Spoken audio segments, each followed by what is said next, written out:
buenas tardes, bienvenidos todos. Muchas gracias por vuestra asistencia. Bienvenidos a esta nueva conferencia de nuestro ciclo de proyecciones y conferencias 2022, que en este caso me complace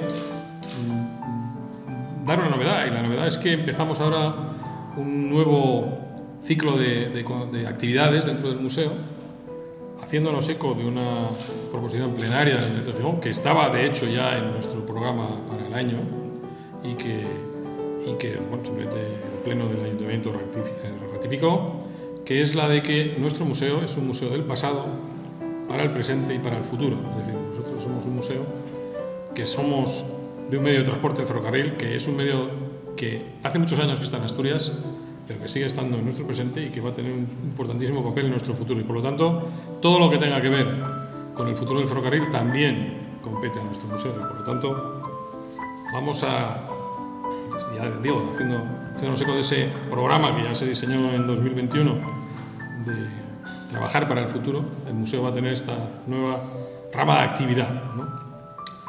Somos un museo en ese sentido muy abierto, ¿no? Y haciéndonos eco del lema del Día Internacional de los Museos 2022 sobre el poder de los museos, este es uno de nuestros nuevos poderes, ¿no? Poder de colaborar en conseguir que el ferrocarril asturiano sea el medio de transporte que todos demandamos, ¿no? Que hace falta bastante para eso, pero precisamente vamos a intentar poner nuestro granito de arena. En este caso ponemos un grano de arena muy gordo, con permiso del conferenciante, porque hoy me complace presentar a una persona muy especial dentro del ámbito ferroviario español, don Emilio García García, que es doctor ingeniero industrial y, sobre todo, es director de innovación y desarrollo de Talgo. No voy a descubrir lo que es Talgo, porque nos lo va a explicar él, aunque muchos de los aquí presentes yo creo que ya saben lo que es Talgo y la cantidad de años que la empresa Talgo está en España, pero contar con una persona como él en este momento pues es desde luego una gran satisfacción para nosotros y es una forma de poner un inicio de oro, vamos a decirlo así, a esta nueva rama de actividad del museo referida a la innovación ferroviaria en Asturias y en España. En ese sentido, ya digo, tenemos que agradecer, desde el museo agradecemos muy sinceramente la presencia de Emilio aquí, que amablemente se ha prestado a venir con nosotros y acompañarnos en esta tarde, y seguro que lo que nos va a contar va a ser interesantísimo. Bueno, Emilio, muchísimas gracias por tu presencia, y yo no me extiendo más porque yo ya no soy el protagonista de esta charla y ahora me voy a limitar a pasar el ordenador. Voy a hacer la función de mando a distancia, ya que no lo tenemos, y muchísimas gracias y todo tuyo. Bueno, gracias Javier por la presentación. Bueno, siempre se dice, hoy es un placer estar aquí, y a veces se dice tantas veces en las conferencias que ya suena como a que no, pero realmente para Talgo y personalmente es un placer siempre colaborar con la cultura ferroviaria, con meter ese ADN ferroviario que a veces no sé, notamos como que falta en la sociedad actual, ¿no? En los prolegómenos de la presentación pues he conocido a algunos profesionales del sector. Casi me temblaban un poco las piernas porque voy a hablar ante profesionales, ante personas que conocen muy bien el sector. Y bueno, yo represento la innovación en Talgo, pero soy un eterno aprendiz, escucho mucho y me gusta mucho pues oír a las personas que, como los que están aquí presentes, pues saben muchísimo más que yo en muchos de los temas que voy a tratar. Bueno, la conferencia no es una conferencia, estamos entre ferroviarios, estamos entre amigos, sí que me gustaría que fuera participativa. Ha dicho que al final de la conferencia pueda haber un debate. No me importa si en algún momento alguien tiene alguna duda que me pregunte, si sé la respuesta la diré, si no la sé, pues también, oye, que no lo sé. Pero bueno, que sea una conferencia pues amigable, tranquila, y pues lo que quiere es un poco enseñar el pasado de Talgo, que posiblemente en un museo como el que tú diriges pues ya lo conocéis, ¿no? Incluso mucho más que yo. Me han regalado una fotocopia de un libro que seguro lo voy a leer y seguro que pues quien me lo ha regalado sabe muchísimo más que yo de la historia de Talgo, ¿no? Empezaremos con una estación de origen, como llamo yo, la estación en la que empezó la aventura Talgo. Luego continuaremos un viaje hablando del presente de Talgo y continuaremos a una siguiente estación que llamo yo. No es una estación término porque la empresa Talgo tiene mucho recorrido, y hablaré pues de los proyectos futuros que tenemos en cartera y que yo creo que son muy interesantes. Es al final una visión general, porque siempre que hablamos de Talgo siempre tenemos mucho el recuerdo, porque la verdad es que fue una disrupción, que ahora se utiliza mucho la palabra, una disrupción dentro del sector ferroviario, y que no fue fácil en absoluto sacar adelante la compañía, ¿no? con esas ideas. Si caigo mientras voy hablando, pues en algunas anécdotas. Fijaros, yo hace como 4 años estuve de ensayos, yo he pisado mucho balasto, como se dice, ¿no? Mucha vía, y he batido récord en tren, he estado en muchos países del mundo, y hace unos años que estuvimos no hace mucho, en la India de pruebas, estuve dando también unas charlas técnicas a los técnicos de los ferrocarriles indios, y un ingeniero me preguntó, bueno, pero esto que me estabas enseñando, ¿es un prototipo o está ya en funcionamiento, ¿no? Y digo, hombre, digo, ya hace años que está en funcionamiento y vamos a traer un tren aquí, y además lo llevamos, hicimos récord de velocidad entre Delhi y Bombay, y la verdad es que fue espectacular aquello, ¿no? Bueno, pues también me voy a levantar, porque no me gusta estar sentado, además siempre está la barrera de la mesa, y bueno, es un honor, me pasan las transparencias, sí, señor director, que es el que manda. No es normal que el que mande pase las transparencias, ¿eh? En este caso tendría que ser yo, pero bueno, como digo, vamos a hacer a lo mejor fastidio a la cámara, porque me muevo mucho. No, vamos a hacer un inicio de viaje, y voy a hablar un poco, vamos a irnos al pasado, luego haremos, como se habla en el cine, el regreso al futuro, ¿no? Pero vamos a estar en el pasado, por favor, y vamos a recordar nuestros orígenes. Muchas de estas fotos seguro que ya las conocéis. Esto no es una foto del siglo XXII ni XXI, ¿eh? Esta es una foto del siglo XX, ¿vale? Es de aquel diseño icónico que se hizo en aquella época. Pasa, por favor. Y bueno, pues la historia, como muchos de vosotros sabéis, empieza pues con una idea, con un porqué. Por favor, pasa. El ingeniero Alejandro Goicoechea, que seguro que habéis oído hablar de él, ingeniero de La Robla, cercano de aquí, ¿no? Pues fijaros las ideas que tenía este ingeniero, son ideas que en aquella época, estamos hablando de 1930, ¿eh? Son preguntas que se hacen. ¿Por qué el ferrocarril no es rentable? ¿Cuáles son los problemas del ferrocarril? En aquella época no se hacían esas preguntas. Él le daba vueltas a todos esos temas técnicos, y bueno, lo primero que él pensó es la velocidad. Hombre, es que los trenes son lentos, ¿no? Y al ser lentos es el objetivo de un transporte de la movilidad, lo que quiere el pasajero es llegar cuanto antes Por eso fue un éxito en los orígenes el ferrocarril, porque adelantó a los medios de transporte de aquella época, ¿no? Entonces él se preguntó por qué los trenes no iban tan lentos, cuáles eran sus problemas, ¿no? Él habló de que el exceso de peso, fijaros, ya empezó a hablar que en aquella época tampoco se preguntaba a nadie si los trenes eran muy pesados o no, al revés, los trenes tenían que ser muy pesados, ahora os comentaré por qué, por seguridad. Es decir, el peso en el ferrocarril en los orígenes era equivalente a seguridad ferroviaria. Eso era así normal en ese concepto, porque en la época en que estábamos hablando, por decirlo así, los fundamentos teóricos de la estabilidad de lo que se llama dinámica ferroviaria no estaban establecidos. Es decir, en aquella época había unas ideas muy prácticas. Oye, yo hago un tren muy pesado, pues no descarrila. Eso era así, ¿no? Entonces, uno de sus primeros objetivos es reducir el peso totalmente. Por favor, pasa. Con lo cual, lo primero que hizo es hizo un vagón clásico en el que sustituyó remaches por soldaduras. Eso también en aquella época, ahora hablamos de soldadura muy tranquilamente, ¿no? En aquella época era un riesgo, es decir, igual que ahora dentro del sector ferroviario nos tiembla un poco las piernas cuando hablamos de adhesivar algo, en aquella época, cuando se hablaba de soldadura, en la que no habían procesos ni procedimientos, había muchos errores, poner soldadura, siempre uniones atornilladas, remaches, etcétera, que daba la seguridad, ¿no? Pero claro, eso incrementaba el peso.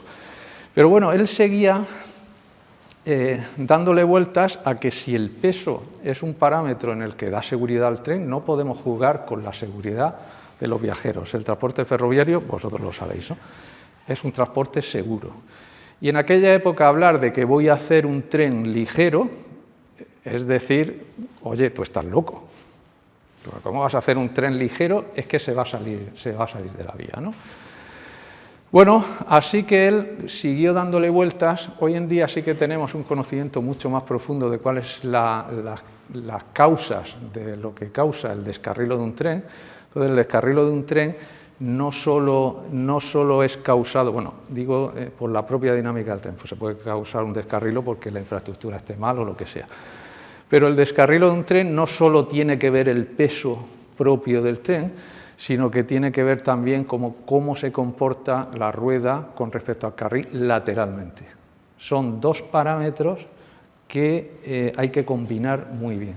Si incrementamos uno, tenemos que bajar otro, o al contrario, tiene que mantenerse una relación entre esos dos parámetros, ¿no? Él lo intuyó y siguió dándole vueltas. Dijo, hombre, la única manera de que puedo hacer bajar el peso en los trenes es mejorar esa dinámica lateral. Y bueno, como a veces muchos grandes inventos, él estaba en Madrid en el Retiro, por favor, y pues se dio cuenta que en el Retiro pues había una especie de triciclos. Pasa, por favor, porque hay una foto, me parece. No, pasa, por favor. Aquí. Bueno, esto es un triciclo. Él vio una cadena unida de triciclos de esa forma. Y se dio cuenta de que el movimiento del triciclo por la carretera o por donde se movía era parecido a una oruga, es decir, se autoguiaban, iban siguiendo al que estaba en cabeza, ¿no? Pues bueno, ahí fue la gran idea que tuvo Alejandro Goicoechea de desarrollar una estructura triangular, creo que estaba en la anterior fotografía, ahí la tenéis, en las que ahí ya se empieza a ver, ahora lo describiré, la base de la tecnología Talgo. Fijaros que lo primero que se ve es que el triángulo está apoyado en el eje delantero, ¿no? Eso es una articulación. En aquella época los trenes no eran articulados. Yo explicaré. Y si me permitís, a lo largo de la presentación, haré algunas cosas, no profundizaré, porque si no os aburriría, ¿no? Pero sí describiré algunas cosas que me parecen interesantes que el mostrarlo, ¿no? Entonces ya se ve ahí una articulación que en el sector ferroviario no existía. Otra cosa que se ve ahí es que hay dos ruedas unidas por un eje que no gira. Es decir, cada rueda, ese eje que une rueda con rueda, pues no gira. Es decir, cada rueda gira independientemente, ¿vale? Y otra característica que se ve ahí es que una arquitectura triangular se autoguía. Es decir, como él vio en esos triciclos que estaban en el Parque del Retiro. Es decir, que cuando va tirando la locomotora del triángulo, el propio triángulo se va autoguiando conforme la locomotora va dirigiéndole en el camino. Eso sí, esta estructura triangular nunca puede ir al contrario. Una estructura triangular siempre es estable cuando va traccionando. Por eso los primeros Talgo tenían que dar la vuelta en un triángulo y no podían ir en push-pull, ¿vale? Esa es la... Y además hizo unas estructuras ligeras, muy cortas, como veréis ahí. Aquí, en estos dibujos que ya lo hizo Subrayo, perdón, para atrás, lo hizo Alejandro Goicoechea, se ve el técnica pesada, en el que yo explicaré esto también un poquito más adelante, en el que se ve un ángulo de ataque positivo de la rueda, con lo cual tiene un efecto descarrilante. y la técnica Talgo, la técnica del autoguiado, que tiene un ángulo negativo, o un ángulo negativo como el que tiene ahí, que es estabilizante o va en línea recta, ¿no? ¿Pasamos? Bueno, él hizo una serie de pruebas que fue un éxito. Fijaros que en esas estructuras triangulares pues se montaron ellos, es decir, que ya deben de tener seguridad, están ahí. Bueno, partiendo del éxito que tuvo esta configuración triangular, pues ya salió, por favor pasa, se vio que tenía una gran estabilidad, pues nace el tren Talgo 1, que es el tren color azul, aquí está en blanco y negro, de estructuras muy cortas, muy ligeras, con la estructura triangular y bueno, como veis el diseño revolucionario, ¿no? Ya veréis alguna foto, bueno, ahí ya podéis ver los coches que hay en el lateral, la altura que hay, ¿no? entre un tren y otro, ¿vale? Así que nace el Talgo 1 y ahí, pues lo que os he ido adelantando, está la tecnología base que ahora los trenes que van a 360 Talgo por España o por Arabia utilizan básicamente no, utilizan esta técnica, ¿no? Fijaros esa foto que es espectacular, ¿no? Una locomotora de la época comparado con lo que tenía en aquella época Talgo. Hombre, la historia que cuento, que parece así muy rápida, no fue un proceso sencillo. A Alejandro Goicoechea no le hacían ni caso, ¿no? Cuando él explicaba, porque es como explicarle a los ferroviarios de siempre cosas que dicen, mira, estás loco, ¿no? ¿Tú cómo vas a hacer un tren ligero? ¿Cómo vas a hacer un tren de ruedas independientes? Bueno, Alejandro fue proponiendo este proyecto hasta que llegó en manos del que es el abuelo del actual presidente, nuestro presidente Carlos de Palacio, que os transmite un abrazo y un saludo al museo, como siempre apoya todas estas iniciativas. Y bueno, por avatares de la vida, porque el abuelo de nuestro presidente, José Luis Oriol, pues tenía cierta relación con alguien del pueblo de este hombre, y entonces le escuchó la idea y bueno, pues apostó, y costó mucho sacar el proyecto adelante, y muchos años. Es decir, que no creáis que esto es, oye, el gran invento del siglo, no. Si me enrollo mucho me cortas, que tú eres el director. No, la gente normalmente ¿No? Vale. Bueno, entonces, ya se empezó a fijar lo que nosotros llamamos principios tecnológicos y que respetamos en los proyectos actuales. Primero, pues tenemos coches articulados y cortos, con una serie de características que yo cito ahí. Por supuesto, tienen menos peso porque eran estructuras ligeras, ¿eh? Tienen más seguridad. El concepto articulado, por ejemplo, ahora en alta velocidad, el concepto de articulación copiaron, no me gusta la palabra copiaron, pero se basaron en el concepto Talgo. Talgo siempre ha sido articulado, siempre, ¿no? Pero, por ejemplo, el TGV, el tren de alta velocidad francés, también es articulado, con el Bogie-Jacobs, ¿no? El Siemens no es articulado. Luego veremos qué diferencias hay, ¿no? Pero el concepto de tren articulado pues tiene esas ventajas, ¿no? Tiene menor peso, tiene más seguridad frente al descarrilo, es obvio, porque un tren articulado, el concepto core de la articulación es que la dinámica de un coche influye en la dinámica del otro, en la dinámica del otro y la dinámica del otro. Con lo cual, por ejemplo, frente al vuelco, es muy difícil que un tren articulado, al volcar, se vaya un coche por un lado o por otro. Eso ocurre en los trenes no articulados, ¿no?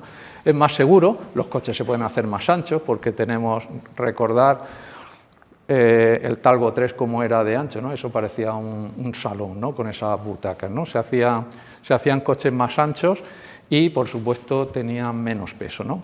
Fijaros que el peso es una obsesión de la compañía, y os hablaré del futuro en cuanto a peso. Pasamos, esos son dibujos, yo no sé si alguno tenéis esos dibujos que hay por ahí. Ruedas guiadas. Vamos a ver, yo hablaré más adelante de la rueda independiente, el concepto de rueda independiente, que yo creo, a lo mejor aquí conocéis la rueda independiente, pero lo que implica la rueda independiente. Y para nosotros la rueda independiente, y ya os diré por qué, siempre tiene que tener el adjetivo de guiadas. Una rueda independiente que no es guiada no tiene sentido. Y os diré que el hacer ruedas independientes es romper totalmente el paradigma del gran invento del ferrocarril, que es el eje calado con dos ruedas. Ese es el gran invento del ferrocarril, el autoguiado, ¿no? La rueda independiente rompe con ese paradigma. Lo rompe y por eso a los expertos ferroviarios pues les tiemblan las piernas, ¿no? Pero ahora explicaré más cosas, ¿no? Entonces, con las ruedas guiadas ya el peso no era factor decisivo para evitar el descarrilo. ¿Por qué? Porque mejora la rueda guiada independiente ese otro parámetro que es la fuerza lateral entre la rueda y el carril, que influye también en el descarrilo. Con lo cual ahí fue el gran acierto. Y por supuesto, como es una rueda guiada, el eje rígido, el eje estándar, es la propia vía quien le guía, por decirlo así, la rueda independiente no. Con lo cual es mucho menos agresivo y ya os diré también algunas cosillas que yo creo que se malinterpretan en el sector con respecto, por ejemplo, a la rueda cónica. ¿Qué fenómeno tiene una rueda, un eje rígido, un eje estándar cuando pasa por una curva? Porque si preguntamos, dirán, hombre, es que la rueda es cónica porque así cuando pasa por una curva pues va más deprisa por el carril esto, que, ojo, que es así, pero que no es tan así, ¿vale? Pasamos y no me enrollo. En síntesis, en este paseo corto por la historia, el gran desarrollo de Alejandro, que luego fue perfeccionándose con grandes ingenieros, Ángel Torán, que fue un ingeniero excelente, luego han llegado ingenieros como José Luis López Gómez, Segundo Vallejo, en fin, ha habido un elenco ahí de ingenieros que han ido cogiendo el testigo de todos estos desarrollos y de alguna manera han puesto a Talgo en la órbita competencial de la alta velocidad, ¿no? Bueno, ahí tenemos en síntesis lo que Alejandro puso en el ADN de Talgo, las ruedas independientes guiadas, tren articulado, tren ligero, piso bajo, y luego más adelante, esto ya no lo hizo Alejandro Goicoechea, y ya explicaré la pendulación y el cambio de ancho de vía, que en lugar de explicarlo voy a poner un vídeo, aunque lo pasaré, solo pondré la parte en la que se ve muy bien cómo se cambia de ancho, que seguro que también lo conocéis. Bueno, pasamos. Aquí hay un poco los hitos, hay muchos, pero en 1942, pues la técnica y la parte financiera, el que arriesgaba, por decirlo así, el dinero, se juntan y crean Talgo en 1942. En el 68 se crea el primer tren de cambio de ancho, que también a veces en la historia del ferrocarril no se habla con profundidad, pero el pasar automáticamente de España a Francia en el 68 es un hito muy, muy importante, ¿no? Ahora se habla mucho de interoperabilidad europea, es un concepto que lo hablamos todos los técnicos en Bruselas, interoperabilidad europea. Esto es una parte de la interoperabilidad europea. En el 73 se desarrolla la pendulación natural, que ahora explicaré el por qué mejora los tiempos de viaje. En 1989 ya Talgo da el paso de salir al exterior, a Alemania, Estados Unidos. A finales de los años 90, Talgo desarrolla ya el primer tren de alta velocidad. Aquí, voy a ver un poquito, aquí quiero decir que cuando en España se empezó con la alta velocidad, hubo la noticia de que se le dio la alta velocidad a Alstom, ¿no? Y cómo teniendo en España la empresa de ferrocarriles Talgo, cómo se le puede dar la alta velocidad. La verdad es que el concepto de alta velocidad, el concepto push-pull, el concepto bien de tracción distribuida, tracción concentrada, ese concepto no lo tenía Talgo. Es decir, Talgo cuando se mete en un proyecto es que es un proyecto que está validando, que está investigando y cuando tiene el producto lo ofrece. Es decir, Talgo en aquella época no tenía el concepto push-pull, tenía unos coches excelentes, una tecnología excelente, pero sí que en España se habló con Talgo y Talgo dijo que prometía desarrollar para el siguiente concurso de alta velocidad un tren de alta velocidad. Entonces se presentaría con toda la seguridad de que la tecnología Talgo iba a responder y así fue. Es decir, empezamos con el prototipo de tren de alta velocidad. Ahí en esa época fue cuando yo entré a Talgo, en el equipo que empezó a desarrollar la alta velocidad con el director técnico José Luis López Gómez. Y ya empezamos toda la aventura de la alta velocidad, ¿no? En el 2010 Talgo desarrolla ya un tren totalmente de cambio de ancho. Teníamos el cambio de ancho en rodales normales y ahí desarrollamos el cambio de ancho en tracción también, que fue un reto no solo técnico, ahí colaboramos con Krauss-Maffei en aquella época, luego lo compró Siemens, un reto tecnológico, sino también un reto de comportamiento dinámico, que yo iré dando algunas pinceladas porque estas cosas estropean la dinámica del tren y hay que investigar muchísimo.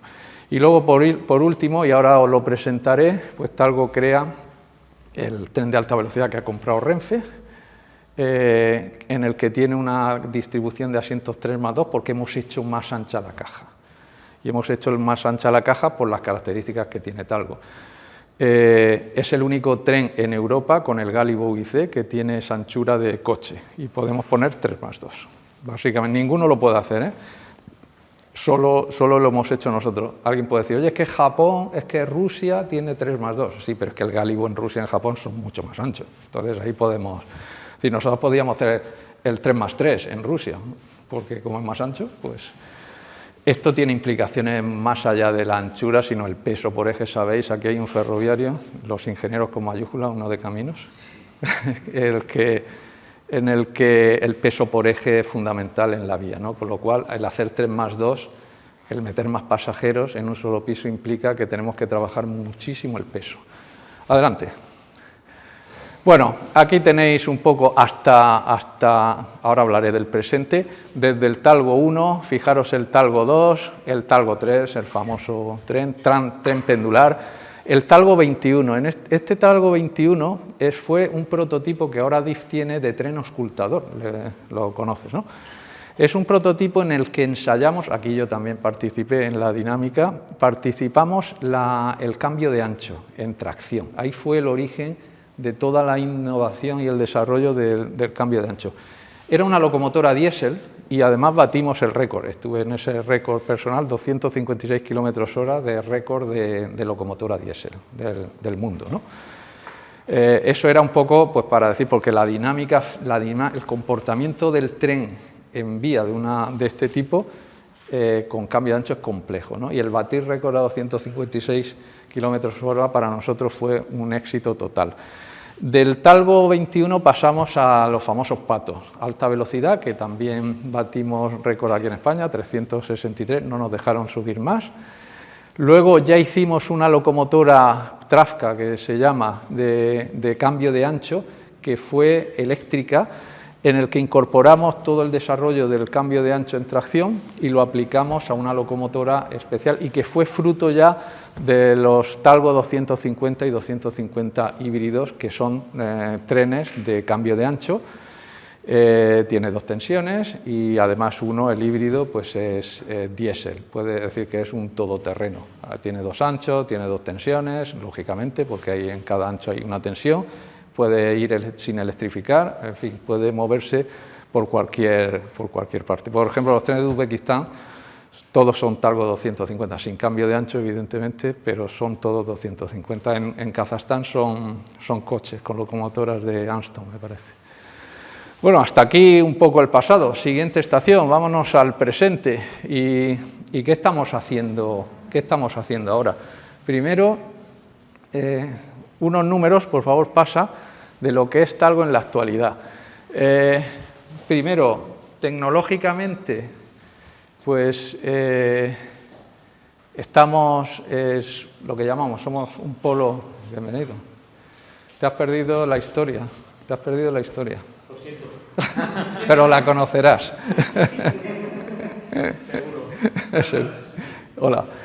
Bueno, tenemos varias líneas de negocio, fabricamos trenes, como no podía ser de otra manera, tenemos servicio de mantenimiento ligero. El mantenimiento, que eso yo no sé si lo conoce mucha gente, hoy el mantenimiento es normal que el operador se lo encargue bajo concurso al fabricante o al que gane el concurso, ¿no? Pero cuando Talgo empezó a vender sus trenes a Renfe, pues Renfe, claro, dice, joder, esto es una tecnología de ciencia ficción, mantenerlo vosotros que nosotros no podemos. Entonces, en Talgo empezó el servicio de mantenimiento y bueno, pues en aquella época no era normal, ¿no? Ahora pues mantenemos incluso algunos trenes en algunos países que no son nuestros, ¿no? Hacemos remodelaciones en trenes que no son Talgo y por supuesto, como tenemos una gran experiencia en el mantenimiento de trenes, hemos creado una línea pues de equipos de mantenimiento, tornos de foso, carros de arrastre, etcétera, etcétera. Esos son los números. Fijaros, 2.700 empleados en todo el mundo. Compararnos con las grandes compañías que son 30.000, 40.000, es decir, que no somos grandes, ¿vale? Tenemos 299 trenes, 180 en mantenimiento, 80 este año es el 80 aniversario de Talgo, de la Fundación Talgo. Tenemos el 60%, se va a incrementar un poco más con los nuevos trenes de alta velocidad, 60% de cuota de alta velocidad en España. Por supuesto, el único tren de alta velocidad que va de Meca a Medina por ambientes severos, arena, etcétera, etcétera. Y bueno, aproximadamente rondamos esos millones de ingresos que tenemos al año. En fin, no somos muy grandes, 2.700 puede parecer mucho, pero tenemos mucha pasión por la innovación, por hacer el trabajo bien hecho, por cumplir. Cada día es más complicado, vosotros lo sabéis, en el sector ferroviario, pero bueno, estamos ahí trabajando duro. Bueno, estamos en todo el mundo, que no me voy a retrasar porque me interesa explicar algunas cosas técnicas por si alguno tenía alguna duda. Si tenéis algunas preguntas, me paráis, ¿eh? Pasa. Tenemos actualmente varios proyectos. Yo he destacado estos 3 proyectos que para nosotros son importantísimos. Primero, el nuevo tren que ahora describí un poco, el nuevo tren AVE Renfe, el que nosotros llamamos Abril, alta velocidad, rueda independiente ligero, que es de 360, además tiene cambio de ancho. Los trenes de 250 tienen cambio de ancho. Pero pasar de 250 a 350 con cambio de ancho son palabras mayores. Es decir, no es algo tan fácil, ¿no? Y ahí ya es el primer tren con cambio de ancho y ya hemos llegado a 360 en las pruebas que estamos en Burgos con el cambio de ancho, ¿no? Es un 3+2, es decir, tiene el mismo número de pasajeros que pueda tener un doble piso, es decir, mantenemos la accesibilidad a nivel de andén y además se va a homologar en España y en Francia. Espero, digo por lo de Francia. Larga distancia, este es otro proyecto que estamos en pleno fabricación. Ganamos un concurso en Alemania, es como si el Madrid le ganara al PSG en Francia, es lo mismo, ¿no? Pues Alemania ganamos un concurso de 23 trenes más locomotoras eléctricas. Además, va a ser con posibilidad de compra de más trenes. No solo se va a mover por Alemania, sino que va a estar en diferentes países, Holanda, Alemania, Austria, me parece. Y bueno, sí, ahí está Alemania, Holanda y Dinamarca. Van a estar homologados, ¿no? Y eso para nosotros es un gran éxito, porque aquí, evidentemente, todos lo sabemos, la ingeniería alemana en ferrocarriles es un top, al igual que la francesa, ¿eh? Pero el que hayan reconocido y comprado trenes Talgo en Alemania, pues ya es un éxito. Luego vino la larga distancia en Dinamarca, también. Dinamarca es vecino. Fijaros la importancia que tiene el habernos metido en Alemania con una tecnología, rueda independiente, guiada, etcétera, etcétera. Pues ya nos está abriendo el mercado. También estamos haciendo en Uzbekistán, no lo he puesto aquí, Egipto, estamos ya llevando algunos trenes. Solo coches, no locomotoras, las locomotoras son estadounidenses. Y bueno, eso son lo que estamos haciendo ahora. Y este es el tren que Renfe va a sacar en breve, el Abril, 360, en 400 metros, 1.100 y pico pasajeros, es decir, igualamos el número de pasajeros de un tren de doble piso, pero en un solo piso. ¿vale? Eso es total accesibilidad. Ahí tenéis las fotos es espectacular, ¿eh? Ya ha llegado a 363. Es mucho mejor que el 102, el Pato, que está circulando mejor, ¿eh? Yo he estado, vamos, no soy responsable del comportamiento dinámico de este tren, y mucho mejor, ¿no? Y como digo, va a estar homologado en España y Francia. Veis ahí el 3+2, ¿vale? Y insisto, el meter 3+2 implica trabajar muchas más los materiales, el peso, etcétera, etcétera. Pasa, por favor.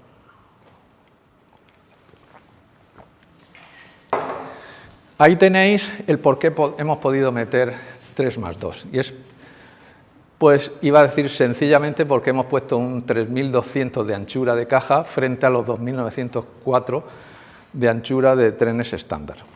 Que, insisto, eso no lo puede hacer nadie en el Gálibo UIC salvo nosotros. Va a ser un tren, ahí está la sección, el rodal, veis la rueda independiente, no hay eje, es el famoso yugo de Talgo, y no va a ser pendular. No va a ser pendular. Veis la suspensión, ahora explicaré la pendulación si por favor explico algo que sabéis, no os sintáis ofendidos, ¿eh? Simplemente, es decir, que este no es pendular, precisamente porque si hubiera sido pendular no hubiéramos ganado tanta anchura de caja.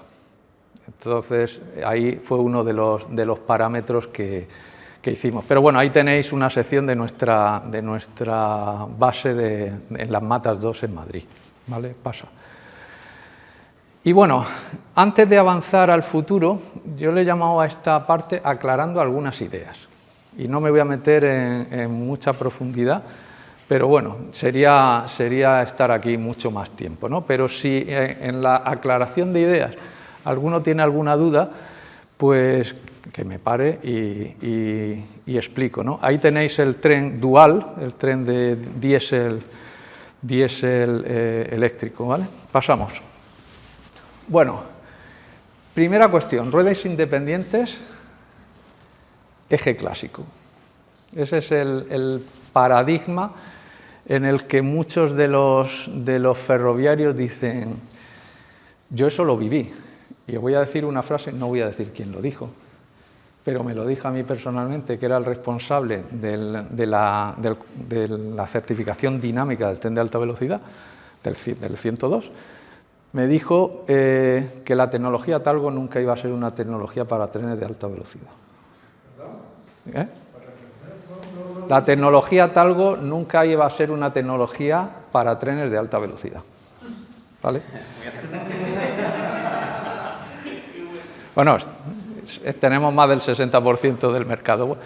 Fijaros, hay dos dibujos, ¿no? En la parte izquierda veis un eje que está unido por una línea, que es el eje clásico, rueda cónica, ¿no? Ese eje clásico, pues, tiene un comportamiento, insisto, si me paráis, ¿eh? Tiene un comportamiento que es que, como gira todo el eje a la misma velocidad angular, en el momento en que, por cualquier razón, se desplaza en la vía lateralmente, pues una de las ruedas va a pisar por un radio mayor que la otra. ¿Y eso qué va a causar? Pues que el eje se va a inclinar, porque girará una rueda más rápida que la otra, manteniendo la misma velocidad angular.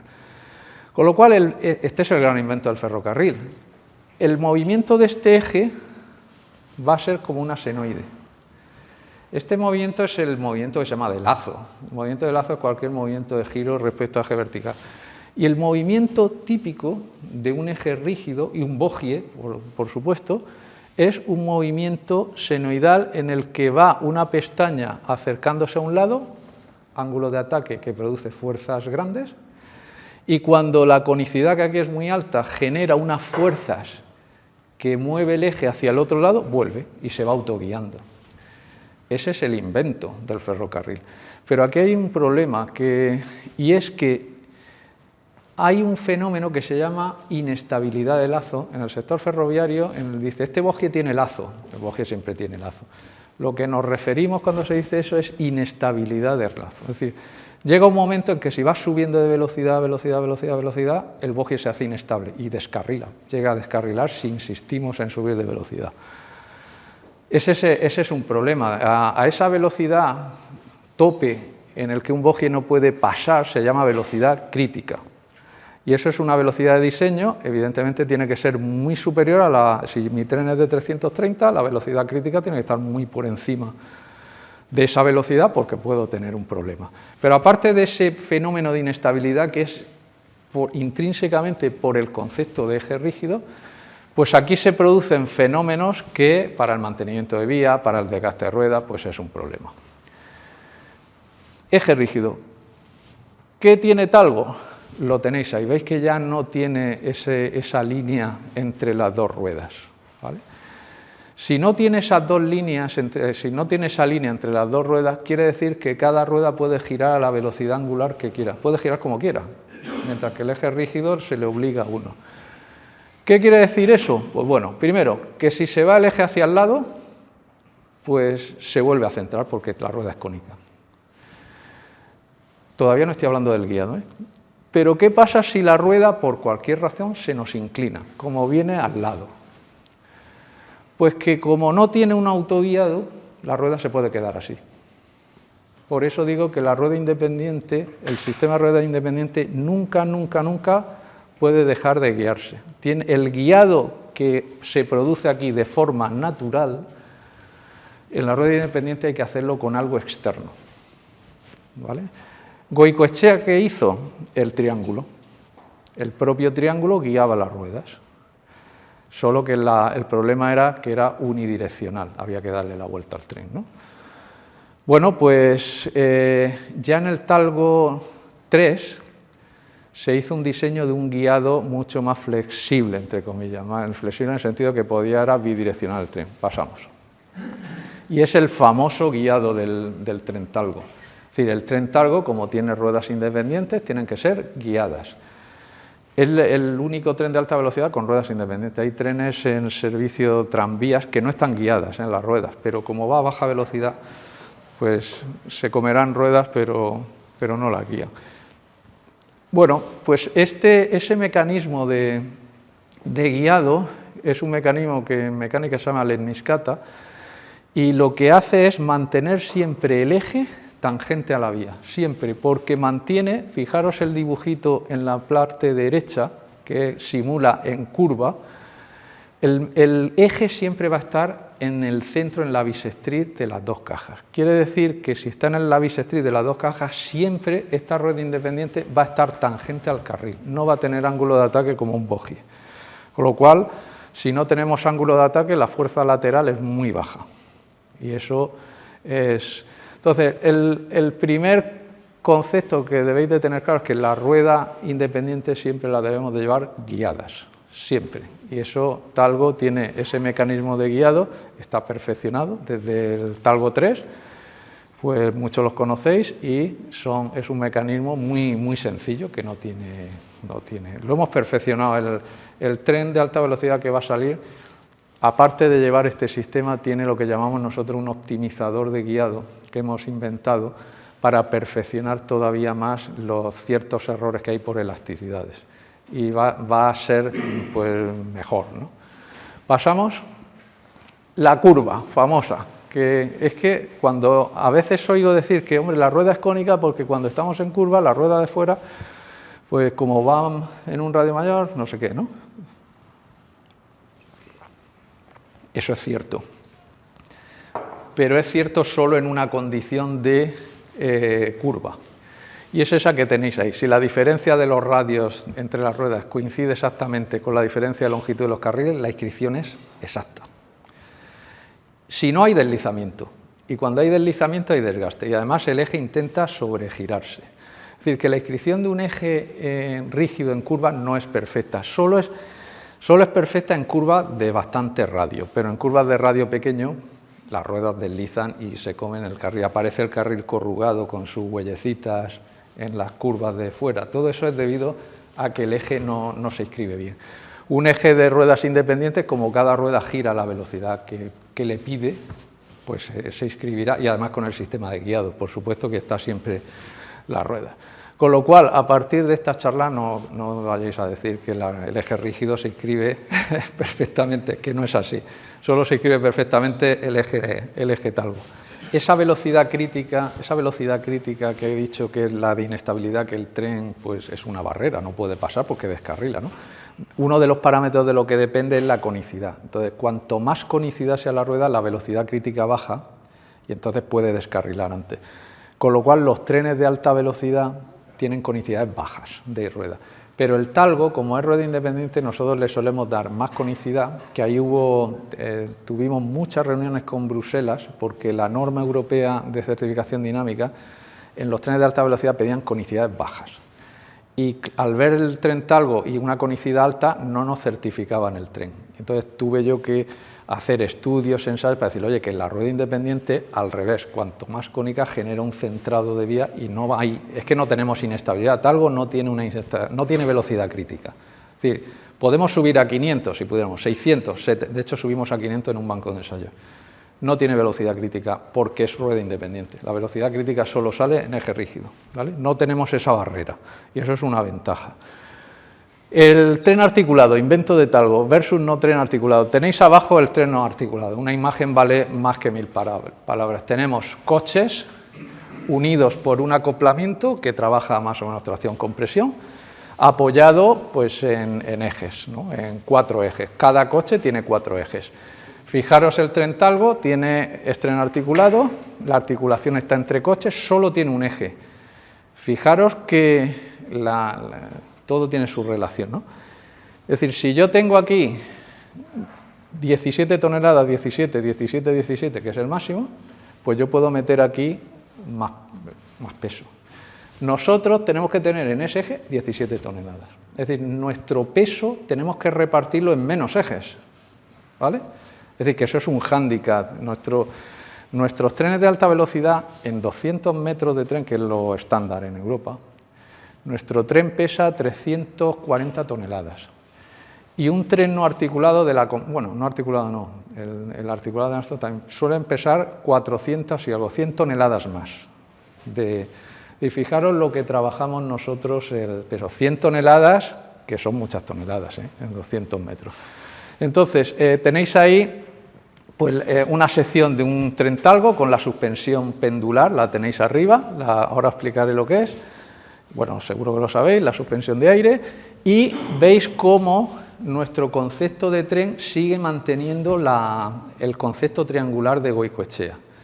Están las dos balonas, las dos suspensiones, que son esos circulitos que tenéis ahí en planta, y unidos a una articulación central.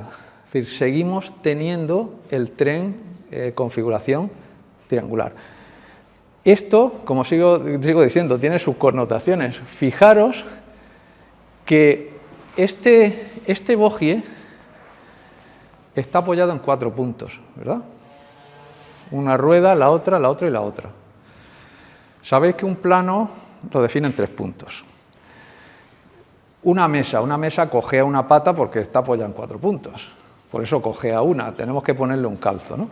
Pues lo mismo pasa con un bogie. Un bogie, una de las ruedas en vías malas se tiene que descargar. Bueno, para eso está la suspensión también, para que no se descargue. Entonces, el riesgo de descarrilo de un bogie es mucho peor que un triángulo que 3 puntos forman un plano. Es decir, un triángulo jamás se va a descargar una rueda. Es decir, si tú tienes una mesa con 3 patas, ninguna cojea. No cojea la mesa, ¿no? Pues lo mismo pasa con el tema de los 3 puntos de apoyo, ¿vale? Entonces, bueno, ahí tengo las características que se pueden argumentar: baja interacción, menores pérdidas aerodinámicas, alta seguridad, etcétera, etcétera.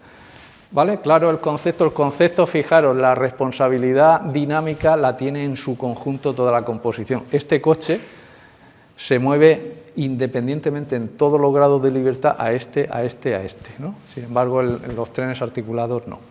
Pasamos. Pendulación. Por si os estoy aburriendo. Ah, vale. Que digo, a ver si... sí. Fijaros,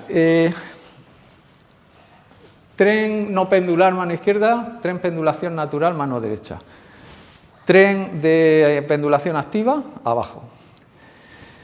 Fijaros, si nosotros queremos ir más rápido en curva, en un coche, pues peraltamos la curva, ¿no? porque podemos ir. ¿Qué quiere decir? Que vamos con nuestro coche, la curva se peralta y vamos más confortables y bien, ¿no? Es decir, que cuanto más peralte, más confortable iremos, porque nos están compensando la aceleración centrífuga, ¿vale? Pero miremos el tren no pendular. El tren no pendular tiene el centro de giro de la suspensión, lo tenéis abajo, eso que pone IRC. ¿Dónde está? El naranja. Este es el centro de giro de la suspensión y este es el centro de gravedad de la caja. Este es el peralte de la curva y cuando entra en curva, pues la caja pues tiene una fuerza centrífuga y esa fuerza centrífuga hace que la caja gire en este sentido. ¿Lo veis? Como cualquier cosa que gira así, hacia acá.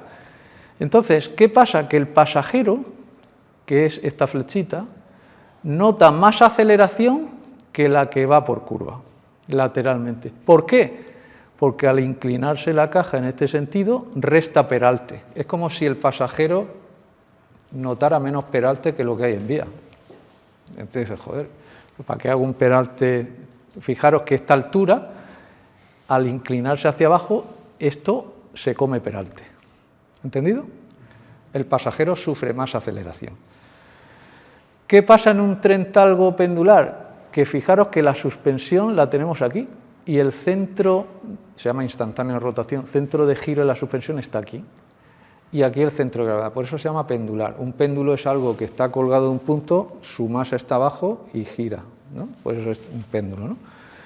¿Qué pasa al girar desde este punto de aquí arriba y no desde aquí? Que la caja gira al contrario y el pasajero nota más peralte que el que hay en la vía. Luego está más confortable. Así de sencillo. Es algo físico. Aquí no hay artilugios. El artilugio lo tenemos aquí. Los trenes clásicos, cuando se quieren hacer pendular, hay que poner un sistema de actuadores que giran la caja contra natura, contra naturaleza. Pero es que además tenemos que saber, o se tiene que saber, cuando está en recta y está en curva, porque no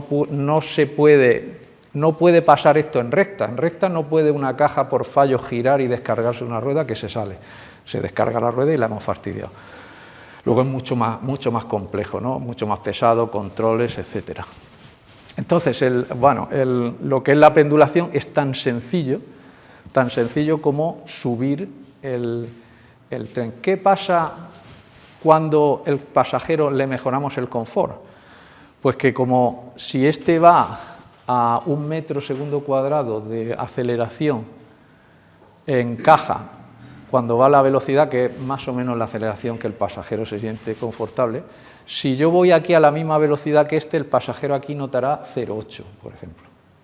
Y entonces la pregunta es, bueno, pues voy a subir la velocidad hasta que esto sea 1, igual que aquí. Con lo cual aquí puedo ir más rápido. Y por eso va más rápido el tren pendular. ¿Vale? Así de sencillo, por decirlo así. Seguimos. Bueno, yo me he quedado asustado porque como tenéis récord de anchos de vía aquí, pues no sé si seguir. Bueno, de cambio de ancho pasa porque he puesto un vídeo. Bueno, aquí hay un montón de cambio de ancho que podrías hablar, ¿no? Podríamos ir a dar un paseo.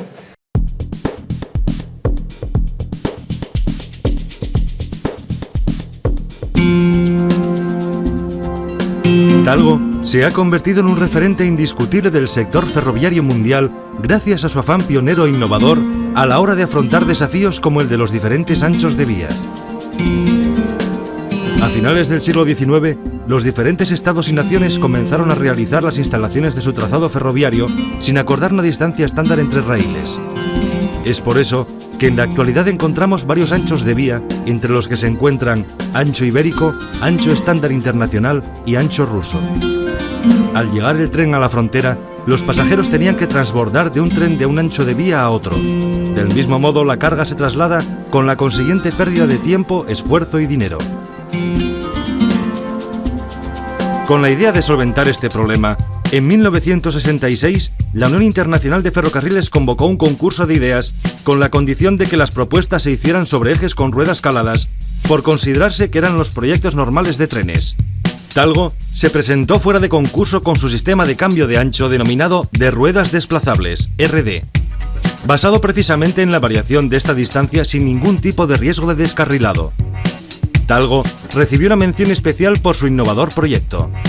Apenas 3 años después, en junio de 1969, entró en servicio el sistema de cambio de ancho RD que se aplica de forma regular en trenes comerciales de pasajeros, el Talgo Internacional Barcelona-Ginebra. Bastaba tan solo el cambio de locomotora para que los viajeros pudieran finalizar el trayecto sentados en los mismos asientos, lo que supuso toda una revolución en la circulación ferroviaria. En el año 1995, Talgo desarrolló la aplicación de este sistema a los ejes de vagones de mercancías ante la previsión de un gran mercado potencial entre la Unión Europea, los países de Europa del Este y los de la CIS. Este desarrollo posibilitó que a finales de los años 90 se aplicase el sistema RD a los ejes tractores de las locomotoras, empleándose en trenes de alta velocidad Talgo 21, en versiones diésel o eléctrica, y en el Talgo 250 eléctrico. El sistema de cambio de ancho Talgo RD consiste en un proceso que se realiza de forma automática al paso del tren a una velocidad de 10 o 15 km por hora sobre una instalación de cambio de ancho montada entre vías de diferente anchura. El procedimiento consta de 5 fases. En la primera fase, al avanzar el tren sin variar el nivel del asiento del viajero, se descarga el peso de las ruedas. Los patines entran en contacto con las pistas y desliza sobre ellas. En una segunda fase, los pies de los cerrojos que bloquean lateralmente los conjuntos de ruedas se introducen en unas guías y descienden a medida que el tren avanza, obligados por la pendiente de estas guías. Los conjuntos de ruedas quedan desenclavados y libres para moverse lateralmente. En la tercera fase, las ruedas, siguiendo unas guías laterales, se desplazan transversalmente hasta la posición del nuevo ancho de vía. La cuarta fase se caracteriza por la fijación de las ruedas en su nueva posición gracias a los cerrojos que vuelven a ascender. Para la quinta y última fase, las ruedas vuelven a entrar en contacto con la nueva vía y comienzan a rodar tomando la carga del tren para proseguir su viaje. Bueno, habéis visto lo sencillo que es el cambio de ancho, ¿no? Se hace, de hecho, pues bueno, por ejemplo ahora no porque están parados los trenes, pero bueno, en toda España que hay frontera ferroviaria en interno, pues se usan en alta velocidad, los trenes de 330 lo van a llevar, fuera de España entre Moscú y Berlín hasta que está pasando lo que está pasando y están parados, pero también utilizan cambio de ancho ruso UIC, ¿no? Y bueno, pues con total seguridad y total éxito, ¿no? No me extiendo más. Bueno, ahora vamos al futuro. Hemos hablado un poco del presente, los proyectos más icónicos que estamos haciendo y bueno, un poco esas aclaraciones de lo que es una rueda independiente, de lo que es pendulación, cambio de ancho, tren articulado, ¿no? Y ahora el futuro, próxima parada, pero no es parada a término, ¿no? Es la próxima que... Estamos haciendo muchas cosas, aquí voy a exponer lo que puede llamar más la atención, ¿no? Pero estamos haciendo más cosas, ¿no? Pasamos. Bueno, una de las cosas, y yo creo que Talgo desde el comienzo así lo ha tenido, aunque no se ha dicho contundentemente, ahora se habla mucho de sostenibilidad, ¿no? Todo va alrededor de esa palabra, de que tenemos que ser sostenibles. Que ser sostenibles no significa solo medioambientalmente. Tenemos que tener una solución sostenible en muchos parámetros, ¿no? Económicos, de sostenibilidad medioambiental o de lo que sea, ¿no? Es decir, que tenemos que hacer desarrollos actuales que respondan a necesidades actuales, pero que no comprometan el futuro. Ahí está la clave, ¿no? Que tienen que ser económicos, ¿no? Y los desarrollos que Talgo hizo en su momento, pues no comprometieron, eran desarrollos sostenibles, ¿no? Por supuesto, el tema de economía circular lo estamos trabajando, no me voy a meter mucho en el tema de economía circular, ciclo de vida del producto, pero sí que me gustaría hablar muy rápidamente de lo que estamos haciendo en temas de diseño conceptual, temas de nuevos materiales, Os he comentado que Talgo, su obsesión es siempre ligereza. Para nosotros ligereza es ahorro de energía.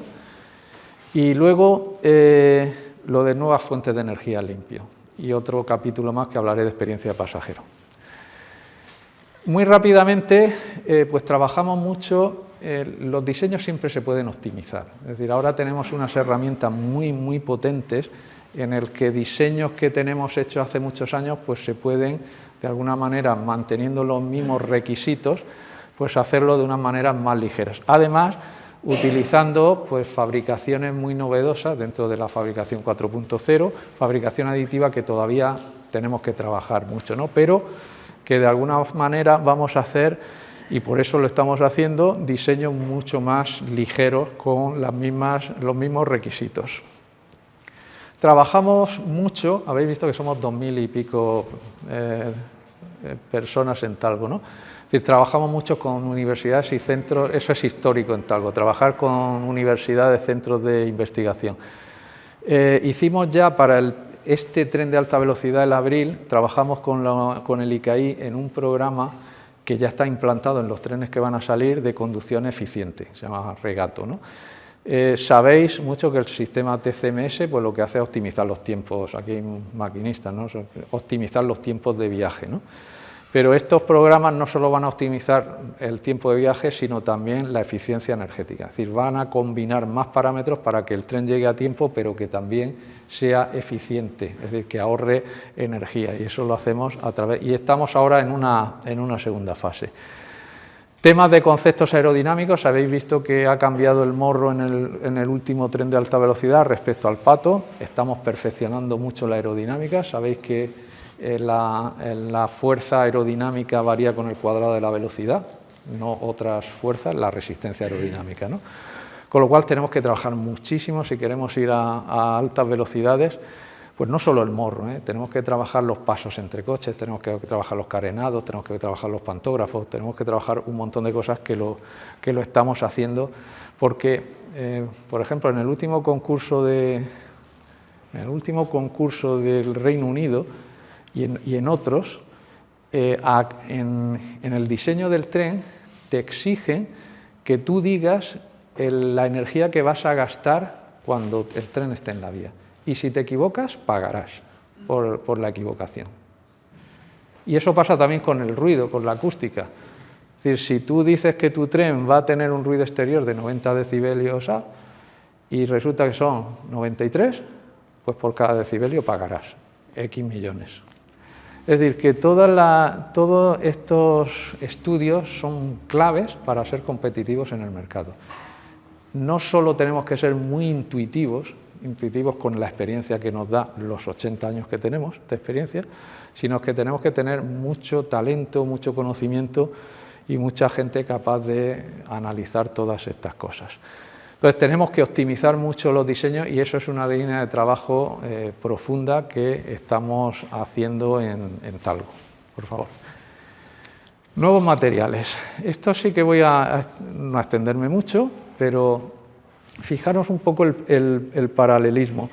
En el pasado, ya os he comentado que en el pasado no existía confianza en la soldadura, porque no había ni procesos definidos, la calidad era mala, los productos estaban incontrolados. Ahora las soldaduras se hacen con algunos controles, ¿no? Es extraordinario. Entonces dio lugar a una serie de vehículos pesados, velocidad reducida, daños en vía. Nosotros, como os he dicho en toda la presentación, pues somos un tren ligero.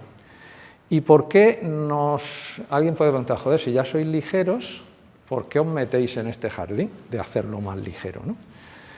Bueno, os he comentado también que el nuevo tren de alta velocidad 3+2 lo hemos hecho también ligero, pero ya nos hemos dado cuenta que ya no podemos aligerar más utilizando aluminio. Es decir, estamos llegando a un límite en el que no podemos exprimir más las características del material, ¿no?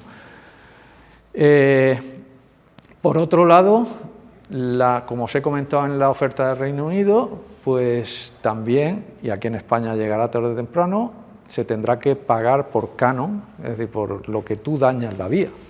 Entonces, un tren ligero que dinámicamente se comporte bien, pues pagará menos que uno que sea peor, ¿no? Con lo cual, pues en mi equipo estuvimos viendo y pensamos por qué no podemos aplicar las tecnologías aeronáuticas al ferrocarril, ya que cuando en Talgo, en sus inicios, se hizo el primer tren de aluminio, lo que se hizo fue trabajar con el sector aeronáutico porque todo era acero. De hecho, se tuvo que ir a Estados Unidos a desarrollar el tren porque aquí no había tecnología para el desarrollo del aluminio. Pues bueno, pues dijimos, pues vamos a meternos en esto y vamos a hacer una caja totalmente de fibra de carbono y un rodal, que eso son palabras mayores, rodal en nuestro bogie, en nuestro yugo, en fibra de carbono. Eso es adelante. Y bueno, primero, la caja que va a salir ya a final de este año va a ser una caja híbrida. Híbrida significa que los dos testeros van a seguir siendo de aluminio y todo lo demás va a ser un tubo de fibra de carbono, todo. Estamos consiguiendo un 30% de reducción de peso frente al aluminio, ahora que ya es reducción de peso, ¿eh? Y bueno, estamos trabajando el coste del ciclo de vida. ¿Cómo está este proyecto? ¿Avanzamos? Pues ya estamos fabricando la caja. La caja va a salir a final de año. Esto, fijaros, esto es el bastidor de caja, es una preciosidad, es fibra de carbono, ¿eh? Es una preciosidad. Todo lo que es el bastidor de caja, lo veis, está fabricado en un solo paso. Ya tenemos los laterales de la caja a mano derecha, todo en fibra de carbono, ¿vale? Pasa. Fijaros el techo también está ya, todavía no está ensamblado, ¿no?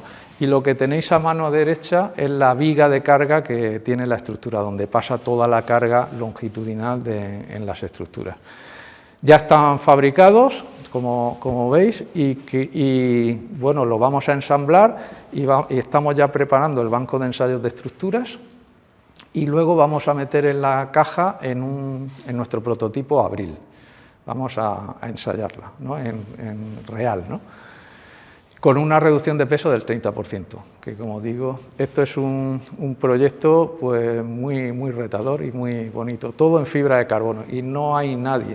Bueno, hay dos cosas. El tema de la vibración estructural es un tema muy interesante. Primero, la estructura vibra per se, porque tiene lo que se llama unos modos de vibración propios, y el aluminio, la estructura del aluminio tiene un coeficiente de amortiguación muy bajo, es decir, el aluminio no amortigua estructuralmente por sí mismo, ¿no?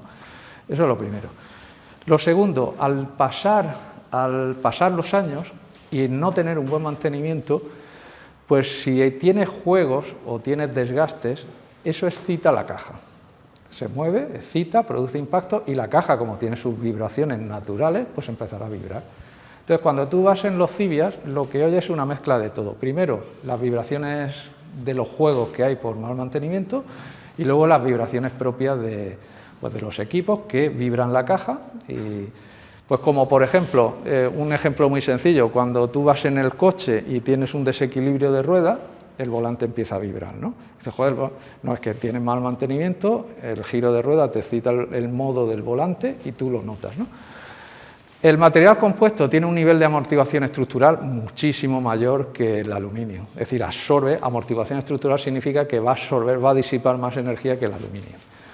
Y por supuesto, todo el plan de mantenimiento, que lo estamos desarrollando porque tendrá un plan de mantenimiento aparte, tiene que asegurar que esos requisitos de mantenibilidad pues, sean los adecuados. Pero si en cuestión de amortiguamiento estructural, una caja de material compuesto, mucho más. Y tiene que durar 30 años. No puede durar menos. Los requisitos del sector son 30 años, 30 años. Con lo cual, hombre, cuando yo hablo, entre comillas, no me gusta la palabra expertos, yo no me considero experto, pues los expertos, como les pasa a Goicoechea, siempre ponen barreras, no sé por qué. Cuando dices vas con una idea, el experto dice, no se puede hacer. Entonces, la caja, hombre, de material compuesto es fácil, pero hombre, ¿y lo que está en las ruedas? El bogie. Fijaros, a mano derecha está un rodal, un yugo de acero, el que tenemos nosotros.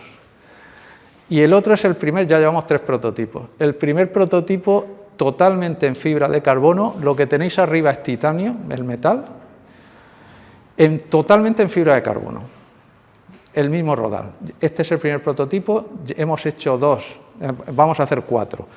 El primero que lo hemos metido a ensayos estáticos, el segundo lo hemos fatigado como cualquier rodal, y ahora os comentaré, no sé si está ahí, bueno, no, luego lo veremos. ¿Qué? En la siguiente, sí. Totalmente. Y luego el tercero y cuarto lo vamos a montar en el tren. ¿Vale? Estamos haciendo un trabajo muy serio porque aquí hay varios temas que preguntarnos. Es decir, ¿qué pasa si hay piedras que chocan contra la fibra de carbono? ¿Qué pasa? ¿No? Estamos haciendo pruebas en laboratorio, hemos cogido piedras de alta velocidad y estamos proyectando, hemos visto el daño que producen las fibras, a qué velocidad, y en ciertas zonas vamos a hacer unas protecciones de absorción de energía. Otro tema que nos puede inquietar es que cuando hay una frenada de emergencia a 350, el disco coge una temperatura de la leche. Entonces, ¿qué pasa? Porque el disco está en ese yuguito, eso donde están las ruedas, ¿no? ¿Qué pasa si esa temperatura se transmite a la fibra de carbono? No pasa nada, ya lo hemos visto, ¿no? Es decir, que hay muchas cosas que estamos desarrollando y hemos reducido el 50% del peso del rodal que tenemos actualmente. 50%, ¿vale? Pasamos. Fijaros, este es el banco de ensayo a fatiga.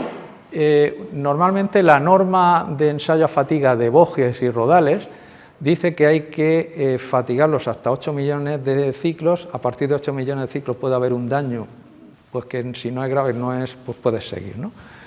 Nosotros lo hemos fatigado con las mismas condiciones que un rodal de acero a 10 millones de ciclos. 0 problemas, como nuevo, 10 millones de ciclos. ¿Vale? Luego, después de hacer los 10 millones de ciclos, lo hemos sometido a cargas excepcionales dentro de nuestro banco de ensayo. Y luego hemos hecho inspección por ultrasonidos. Nada, como nuevo. Y esto, pues ya estamos fabricando el tercero y cuarto prototipo y lo vamos a montar en un tren para validarlo, ¿vale? Entonces, seguimos trabajando muchísimo el peso. La fibra de carbono se utiliza en interiorismo, eso es muy fácil, se usa en todos los trenes, pero en esto somos pioneros y seguimos un poco pues aquello que nos dejó en legado el ser un poco arriesgados de pasar de acero a aluminio, pues ahora de aluminio a material compuesto. ¿Entendido? El tema de costes, primero está bajando el material compuesto, pero si tú ves el coste de la caja o del rodal, es más caro, lógicamente, ¿no? Bueno, esto además hay otra cosa que puedes fabricarlo una vez que tienes el molde como churros, ¿no? Con lo cual baja mucho el peso. Pero si nosotros metemos la caja y el rodal de material compuesto, nosotros podemos hacer más larga la caja porque pesa menos, ¿vale? Porque como tenemos limitación de peso por eje, la podemos hacer más larga. Y haciendo más larga la caja, todo de material compuesto, nos ahorramos un coche entero talgo, más un paso entre coches, más un rodal, más. Con lo cual, a nivel de tren, sale más económico en fibra de carbono. A nivel de tren, ¿eh? Porque optimizan más la topología. ¿Ok? Bueno, aquí lo llevamos a Francia. Hemos dicho que somos 2000 y pico personas. Estos son las 5 personas que tengo en mi equipo desarrollando la parte de fibra, solo estas personas. Hombre, nos colaboramos con algunos centros, solo estas personas. No tenemos 50 ingenieros trabajando en esto, ¿no? Lo llevamos a Francia, a una feria de material compuesto, se quedaron asombrados, vino la SNCF incluso, preguntando muchísimo, muchas empresas diciendo, ¿pero qué habéis hecho con...? ¿Cómo os atrevéis a poner en duda, ¿no? Y un éxito total, unos profesionales que tenéis muy jóvenes, algunos han trabajado en Airbus, en el sector aeronáutico, así que traen conocimiento del sector, y bueno, pues estamos ya pensando en más elementos del tren, en convertirlos en fibra de carbono, ¿vale? Pero estamos trabajando en ello. Seguimos. Otro tema, ya falta poco, que os estoy aburriendo. Nuevo sistema de tracción. Estamos ya desarrollando y estamos en ensayos en motorizar las ruedas independientes de talgo. Siempre nos han dicho, oye, es que la tracción distribuida, la tracción concentrada, es que talgo siempre usa tracción concentrada, que tiene sus ventajas, ¿eh? No. En Arabia la tracción concentrada es clave, porque está protegida de arena y de tal, está metida. Si estuviera bajo bastidor sería un desastre. Pero bueno, estamos desarrollando, que tiene su miga, ya podéis pensar que ruedas independientes motorizadas pues son palabras mayores. Estamos trabajando con una empresa del Reino Unido, ya tenemos un prototipo en banco, son motores, como ponen ahí, de imanes permanentes, de alta densidad de potencia, compatible totalmente con nuestros rodales, es decir, mantendremos el piso bajo y vamos a poder meter personas, pasajeros en la motriz, porque la motriz llevará su tracción, pasajeros arriba y tracción en los rodales talgo, ¿no? Y vamos a hacer una tracción distribuida hasta los 360 km por hora. Esto está en fase de ensayos y estamos, pues bueno, pues aprendiendo muchísimo. Pensar que fijaros dónde está el motor. El motor está en el velo de la rueda. Es decir, el contacto acero con acero es muy rígido. Es decir, lo que tiene que sufrir un motor en masa no suspendida, porque una de las ventajas nuestras es que al tener rueda independiente, la masa no suspendida, desde el punto de vista de estabilidad, porque no tenemos problema de estabilidad, no nos afecta. En un bogie sí, si haces una masa no suspendida en un bogie pesado, la has fastidiado. La velocidad crítica baja. Pero nosotros no tenemos ese problema. Pero sí es cierto que el sistema, vamos a hacer unos ensayos vibracionales muy importantes, porque está en masa no suspendida y las vibraciones que sufre son importantes. Es decir, que nos queda, estamos haciendo los prototipos, precisamente todo el diseño está hecho, pero ahora falta lo que digo yo, el balasto, el pisar la cosa, ¿no? para sacar datos. Y eso es lo que estamos haciendo ahora. Vale. ¿Sí pasa? Bueno, estos son un poco fotografías de todo el sistema de rueda, de motor en rueda. ¿Vale? Bueno, falta ya poco. El famoso tren de hidrógeno que sale en prensa muchos y muchos, ¿no? Estamos ya a punto de sacar el prototipo. Bueno, estamos desarrollando un tren dual. Bueno, yo no le llamo dual, le llamo trial, solo que suena a moto, ¿verdad?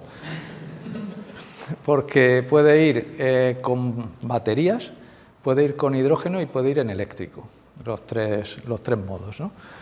Las fotos pequeñitas son el prototipo que va a salir ya, de tren de hidrógeno pequeñito. Y ese es un tren laboratorio que tenemos nosotros con la Trafka.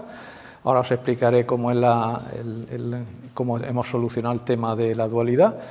Y vamos a validar de aquí a final de año la tecnología en vía del hidrógeno para aplicarlo en nuestra plataforma Talgo Vital, que es una plataforma que estamos desarrollando también de cercanías y regionales, que va a ser eléctrico. Pero hacemos la versión hidrógeno, ¿no? la versión dual. Como veis, tiene un coche adicional pequeñito en medio, que es donde van a ir pues, todos los depósitos y toda la pila de combustible.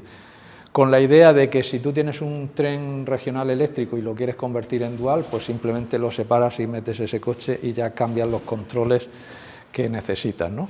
Entonces, las características, pues en modo eléctrico va a ir a 220 km por hora, en el modo hidrógeno 160 y la autonomía entre 800 y 900, depende de lo que es el perfil de la vía, ¿no? Un consumo de 0,25 kilos de hidrógeno por kilómetro, ¿no?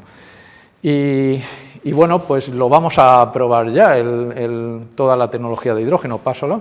Bueno, fijaros, bueno, sabéis un poco la solución del hidrógeno en el tren. Básicamente llevan depósitos que suelen ir en el techo. El hidrógeno tiene que ser hidrógeno verde, ¿eh? No puede ser hidrógeno gris porque no sirve. El hidrógeno tiene que venir de energías limpias, ¿no? La energía limpia, eólica o solar, coge agua, con la electrolisis genera hidrógeno, ¿vale? Y luego ese hidrógeno lo llevan y nosotros lo cargamos como si fuera a repostar en una gasolinera. Llenas algo más complejo. Y los tanques van a estar a 700 bares en el techo. El hidrógeno la gente dice, oye, ¿eso explota? Bueno, el hidrógeno es muy volátil, no explosivo, se incendia con una concentración con el aire mayor del 4%, que eso no suele ocurrir, ¿no? O sea, hay un escape tan volátil, pero de todas formas el diseño se está analizando muchos temas de seguridad, ¿no? Seguridad en túneles, dentro del propio vehículo, ¿no? Entonces, tenemos depósitos y tenemos lo que llaman pila de combustible, y esa pila de combustible coge el hidrógeno de los depósitos, coge el aire y genera electricidad. Esa electricidad y agua. El agua pues se aprovechará o lo que sea. La energía eléctrica que sale con un bus de 750 lo pasamos a 3000 y fijaros que desde un punto de vista de tracción es transparente. Le llegará a sus 3000 voltios de la pila de hidrógeno, vamos, de todo el sistema de hidrógeno, y ya está. Es decir, esa es un poco... El gran problema del hidrógeno es básicamente que no hay una norma con la que certificar un tren de hidrógeno a día de hoy. La tecnología, los automóviles la están usando, ¿no? Hay muchos retos en temas de mantenimiento, mantenimiento, porque tenemos que cambiar los planes de mantenimiento para llegar a un tren de hidrógeno, pues habrá que hacer temas de seguridad en túneles y otras cosas, ¿no? Para eso estamos haciendo el prototipo que va a salir ya. Bueno, y ya por último, simplemente comentaros que también nos ocupamos mucho del pasajero. Como digo yo siempre, podemos hacer un tren súper sostenible, pero como no lo llenemos de pasajeros, pues moveremos un tren de hidrógeno vacío, con lo cual es una pérdida energética también, ¿no? Aunque sea de hidrógeno. Entonces, esto a nivel europeo también es así. Estamos muy preocupados porque el pasajero futuro y el presente pues use el transporte ferroviario. Y para eso, oye, estos eventos pues, y que se divulguen en las redes pues parecen muy interesantes, pero también tenemos que analizar, nosotros hemos hecho análisis de los pasajeros, pues por qué pueden elegir un tren. No hay que preguntarle qué oyes cuando vas en un viaje en tren, qué piensas, qué es lo que ves, qué beneficios te da, cómo hablas, con quién viajas. Es decir, nosotros hicimos una encuesta el año pasado o el otro, en Alemania, en España, en Reino Unido, de los pasajeros, ¿no? Y decían muchas cosas para entender qué es lo que necesitaban. Pero una cosa curiosa es que muchos de los pasajeros decían que sí, que la conectividad está muy bien, que no sé qué, pero se quejaban de temas muy básicos, como limpieza de los baños, los olores.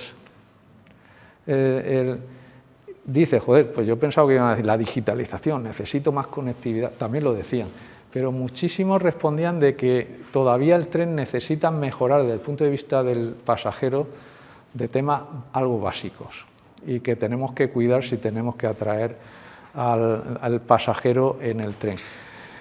Pasamos.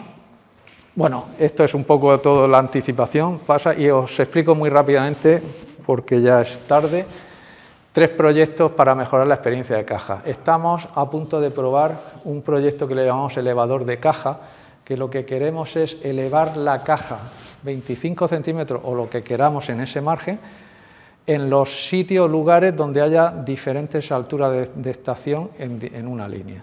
Es decir, si el tren llega a una estación previamente a que pare, justo antes que pare, el tren se adecuará en altura a ese andén. Se va a otra estación y cambia, pues se adecuará a esa altura. Además tiene que ser muy rápido y esto tiene también sus connotaciones dinámicas. Estamos trabajando con la Universidad Politécnica de Madrid, ya estamos preparando el prototipo que lo haremos en una caja en Ribavellosa, simplemente porque hemos detectado que en muchos países hay en la misma línea variaciones de altura de andén y queremos hacer accesible al pasajero eso. ¿Pasa? Hicimos ya en el 2012 o 2013, y va a salir en el nuevo tren de alta velocidad, una app con la ONCE, la Organización Nacional de Ciegos, una app en el móvil que se llama El Tren en tu móvil, que es simplemente para que la persona con minusvalías visuales se mueva por el tren, sepa cuando el baño está ocupado o libre, dónde está la cafetería, aunque los que no tenemos minusvalías visuales tampoco nos aclaramos. La cafetería está abierta y todo el mundo mira para un lado o para otro, ¿no? Tenemos, y eso hemos ido haciendo prototipos, lo hemos validado. Por ejemplo, esta persona esta persona que hizo la prueba con nosotros, que era de la 11, una persona ciega, que fue a su asiento desde el andén, asiento 13B, y fue a 13B, y se sentó. Además se lo pusimos difícil, porque era el 3+2 del talgo el que estaba en la ventana en una esquina. Pues este hombre nos explicaba, yo estaba hablando con él y visitamos el tren. Y yo le dije, oye, mira, pues en el baño, aquí tenemos todo el braille, ¿ves? Aquí el grifo, el no sé qué, no sé cuánto. Y él se sonríe y dice, hombre, es que yo que soy ciego no sé dónde están las etiquetas para leer braille. Es decir, me lo podéis poner donde sea. Es decir, ¿dónde está el asiento 23? Y pone 23 y al lado braille. Pero ¿cómo sabe el hombre dónde está la etiqueta? Bueno, sabe, es decir, que solo no sirve para nada, ¿no? Y además dice que también hay un aspecto de seguridad. Dice, en un baño, yo en un baño, si consigo dar con el grifo, pues me lavo las manos. Pero luego, para buscar el secador, tengo que estar tocando con las manos húmedas todo. Y yo no sé lo que toco, ni sé si está limpio, si está sucio o si toco un enchufe. Es decir, que la perspectiva del viajero con minusvalías es totalmente diferente. Nosotros, los que vemos o diseñamos los trenes sin consultarle a ellos. Entonces, hicimos el proyecto y ahora ya estamos en una fase mucho más superior. El tren va a salir con estas etiquetas muy conocidas ya de validación que guían al ciego, pero estamos ya con un prototipo de ultrasonido. Son unos bitcoin que llaman con una universidad alemana, estamos trabajando, que estarán posicionados dentro del tren, que no se va a ver, esos bitcoin, y el ciego con su móvil que le dice, pues le va a decir dónde está todo, ¿no? Proyecto muy bonito, seguimos. Y luego ya el último, aquí estamos también, ahora sí, muy en los inicios de la seguridad del equipaje. Queremos que el usuario que se está tomando una cerveza tranquilamente en la cafetería, si le mueven su maleta en el coche no sé qué, sepa que la está moviendo. Entonces estamos ya trabajando con una ingeniería de identificación. Estamos posiblemente, no sé si es identificación, no lo sabemos por temas legales o va a ser a través de una identificación del equipaje, es decir, tenemos dos opciones. Y ya estamos trabajando en el desarrollo de software, un poco pues, para que el pasajero esté pues, tranquilo con el equipaje. Estamos trabajando el tema de olores, incluso queremos hacer un olor talgo, entre comillas, para que cuando entre, como cuando entra a una tienda de moda que huele a Zara o huele a no sé qué, ¿no? O también olores que cambien en función de por dónde va el tren. Es decir, si va por la zona de Asturias verde y con olor a lluvia, pues que dentro del tren huela a lluvia y que el pasajero se sienta. Cambio de luces, si es un tren de negocio, pues que haya un tipo de luz y un tipo de ambiente. Todo eso es experiencia de usuario y creo que tenemos que trabajar muchísimo con ello. Y creo que ya con esto acabo, que me he alargado muchísimo.